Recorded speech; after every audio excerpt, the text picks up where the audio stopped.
Sir, kanina lang nakausap namin si Secretary Garin sa Malacanang. Sabi niya, good news na sana, no? $69 na lang per barrel. So baka okay na, na-excite na kami. Kaso, eto lang development na mukhang pumalya na naman yung ceasefire dyan po sa Israel at Iran. Paano po yung magiging epekto ngayon dito sa presyo natin especially sa local market? Well, hindi ho natin masiguro kung ganyan ang development lately. Hindi ho natin masiguro na tutuloy-tuloy yung pagbaba. Dahil nga, admittedly, yung Lunes na trading, bumaba ho slightly na nga. At kagabi, nakuha na ho namin yung 69. But that will be subjected pa ng confirmation ngayong gabi sa Tuesday na trading kung ultimately umabot nga talaga ng 69. Now we're now faced with Wednesday up to Friday pa, tatlong trading. Hindi ho tayo sigurado sa nangyayaring development kung didiretso yung ganong trend. Oo. So ibig sabihin, as of now, walang kasiguruhan, hindi pa rin stable yung ating market, nakadepende tayo sa lahat ng mangyayari sa Middle East. Opo, dahil ang ganda na nga ho, na-excited na nga si Sec Garin, no? Kasi ang 69 is napakalayo ng binaba mula 75. When we ended the trading nung Friday last week, nasa 75 na ho, yung 76 na ho, yung 75 to 76 na ho ang crude, no, Dubai crude. At tapos nakuha ho namin yung report niya na bumaba ng 69 by today. Subject lang sa confirmation sa Minoplat Singapore. Malaki hong binaba, mga almost $6 per barrel in a matter of 2 days.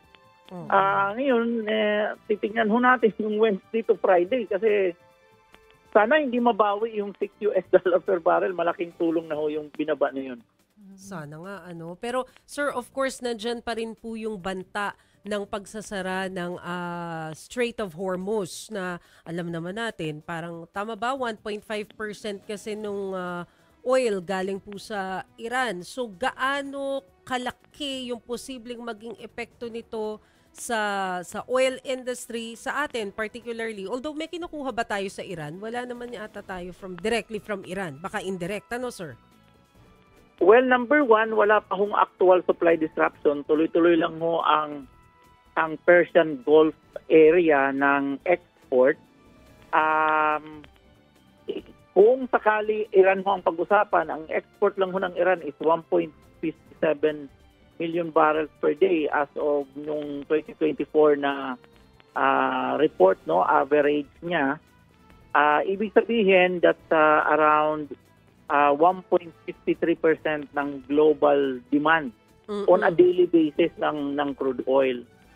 So, well, hindi ho problema yan kasi ang spare capacity ng Saudi, Saudi, Kuwait, and United Arab Emirates dahil nga nag-implement sila way back 2023, earlier 2022 ng production cut. Meron silang combined yung tatlong bansa na yan ng 5.4 million barrels of oil spare capacity. In other words, kaya nila mag-increase. Kung 1.5 lang ho ng Iran, hindi na ho tama mo problema dyan. Kayang mag-increase ni Saudi pa lang. Kaya na niyang i-produce yan. Oo. So hindi ho problema ang Iran. Ang problema ho talaga ay yung Persian Gulf kasi 27 million barrels per day ang production niyan. Ginagamit nila almost 9 million. So may pinag-uusapan ho tayo mga 16 to 17 million barrels per day of oil ang ini-export from yung kasama ng Iran, mga 8 producing countries dyan sa Persian Gulf, Oman, United Arab Emirates, Bahrain, saka Saudi, Kuwait. Kasama na ho ang Iran, Iraq. So, yung mga bansa na yan, malaki ho ang in-export, mga 17 million barrels per day. That's around 17 16 to 17% nung global supply. Alam mo, Ma'am Maricel at Kiki, kung mangyari ho yun, hindi ho problema ang Pilipinas lang. Problema ng buong mundo yan. Ayun na nga. May matitira namang 82 to 83% na hindi affected, no? Hindi naman zero, mawawala lahat. Yung 83-82% na yan, tuloy pa rin naman yan. Hindi naman sila affected eh. Kaya lang, very severe yung supply disruption. Tataas masyado ang price. Hindi ho madaling punuan ng non-OPEC dahil ang sana yung 5.4 makakatulong, ikasama naman yung tatlong bansa na yun dun sa Persian Gulf. Ayun daw. So, lilingon tayo ngayon sa non-OPEC na medyo hindi naman klarado no na may spare sila. So probably Russia kasi sanctioned and Venezuela sanctioned. Meron silang hindi na ipoproduce at na ilalabas na mga spare, pero the rest hindi naman sanctioned. So they are producing as much as they want for now. So it will take time for these countries to recover yung 17 million barrels per day na magiging problema dyan. At lahat po ng buong mundo magkakaroon ng problema. Most likely sa price at curtailment po ng supply. Attorney, si Chiqui Vergel po ito, no? Since napapag-usapan po natin ngayon yung supply, syempre dito muna ako sa Pilipinas, ano po ang mga preparations o paghahanda na ginagawa ng DOE just in case magkaroon ng disruption po sa supply dahil nga po sa Israel-Iran conflict? Well, ang atin hong storage capacity will probably accommodate around 60 days maximum ho. 60 days supply. Ang minimum ho inventory requirement natin nasa 15 days. Regular maintenance ng mga oil company na twice of that nasa 30 days. Pero pwede ho tayo magdagdag ng additional 30 days, no? To maximize our storage. Pero hindi ho matagalan yan. 2 buwan lang ho yan. Kaya, wag na ho natin talagang, hindi ho natin po problemahin kung yung Persian Gulf ang magkakaproblema. Magkakaroon ho talaga tayo ng rationing o curtailment ng demand, no? May mga ihihinto tayong mga unnecessary uses ng fuel.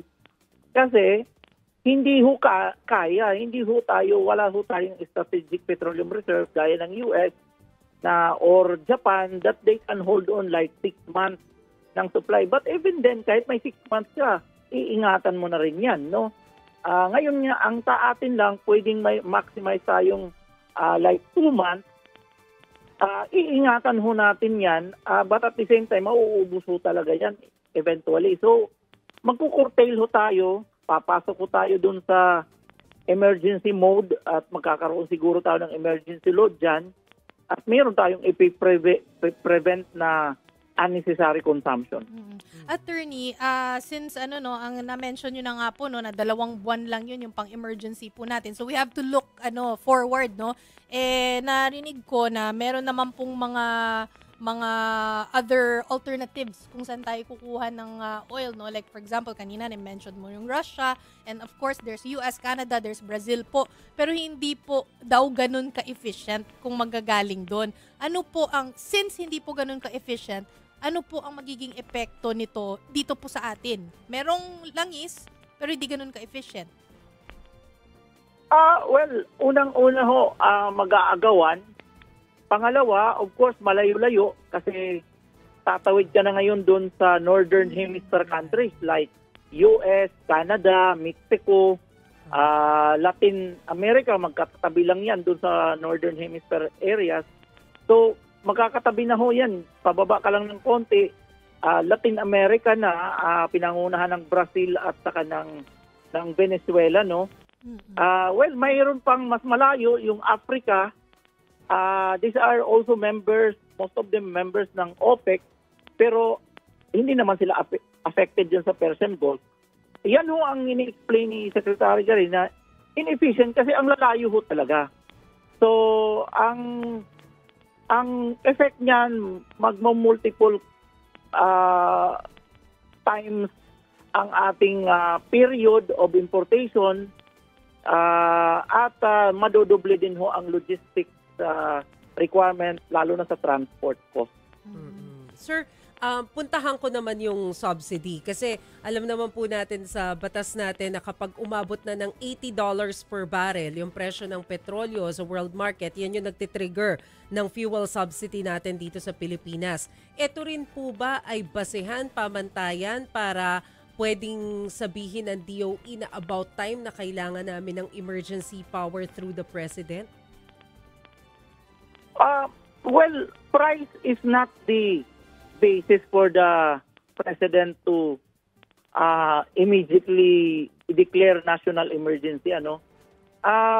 Probably yung dinidescribe nating supply disruption. A mere $80, naabot na nga ho natin yan. If you remember ng 2023, nasa 95, 93. Oh, yes. $95 per barrel yung production cut pa lang. Mas malala pa nung nandun tayo sa Ukraine-Russia conflict. So, hindi ho bago sa atin yung $80 per barrel. Ang 80 ho, sinet lang ho yan para matrigger ang release ng funds ng DBM. Maibigay na ho kay DOTR, maibigay ho kay Department of Agriculture para simulan yung distribution. Pero hindi ho inisip ng Congress na yan ang magiging basihan para ho mag-declare ang presidente ng national emergency. Hindi ho madali yun. Pero yung Persian Gulf blockage dyan, I think it will warrant a national emergency declaration, no? Pero malayo pa ho tayo doon. Number one, unahan natin, wala pong supply disruption kahit sa Iran. Wala hong supply disruption sa Persian Gulf. At nandyan pa rin naman ang 82% ng global supply. Admittedly, we need emergency law to implement emergency measures like curtailment of some sectors doon sa prioritization ng fuel, yung tinatawag na fuel rationing. But, of course, since 1970s, mas malala ang gera nun. Pinagtulungan ng Israel ng almost 5 Arab countries.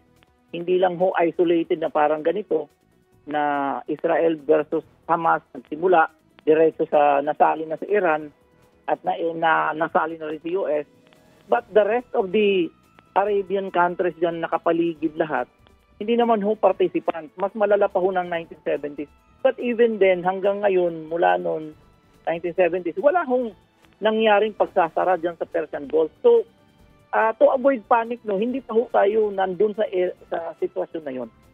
Medyo malayo pa ho tayo, mas malala pa nang nangyari noong 1970s kaysa sa nangyayari ngayon. At ngayon nga, for 12 days after nung June 13, pinag-uusapan na yung peace talk, no? Hindi lang, of course, we expect na hindi naman basta lang nag-declare, ayos na kaagad. Of course, may mga ganyang mga resistance ng konti, hindi pa nagtitrickle down dun sa ground yung idea na magkakaroon ng peace negotiation. But eventually, magkakaroon ho ng ganung usapin kasi papunta na ho ang direksyon ng US at mukhang susunod naman sa Israel dyan. Hindi naman siya tataliwas no sa US being the close ally, no? So, napakalayo ho ito ng sitwasyon ng 1970s. So, wala ho, masyado pa hong malayo sa ganung sitwasyon. Attorney, alam ko pinag-uusapan natin ngayon mga urgent concerns, pero ito medyo forward-looking lang po, no? Curious lang, baka may update po. Napapabilis po ba ang because of all the events, the recent events po, napapabilis po ba ang pagplano ng paghahanap o pagpapalawak po ng energy sources po natin dito po sa ating bansa tulad ng wind, solar, geothermal, ganyan mga renewable. po. Oo, mga renewable. Well, ang aming kasamang ibang bureau, no, kahit wala ho ang ganitong crisis, no, or emergency situation, wala naman hong pabaya doon sa kanilang target. Pero Nandyan napapabilis pa rin ho talaga po ang ba? target. Yan ay mahirap kung biglaan lang unilaterally, biglang sasabihin ni DOE. Of course, you have to consult your stakeholders, no? Lalo na yung mga engaged in the trade ng electric vehicles, yung mga investor ng renewable energies has to provide the fund at plano kung paano gagawin, assessment ng area. Walang hinto yan. Hindi ho yan basta lang 1 to 2 weeks biglang babaguhin mo. Hindi naman ho. Ang importante ho, yung sinet na target na aabot at kung meron hong mga additional na idadagdag na interest, wala namang hong problema na idadagdag ho yan ng Department of Energy. Okay. Nako, Attorney Rino Abad, marami pong salamat for joining us this evening. Thank you, sir. Thank you, Attorney.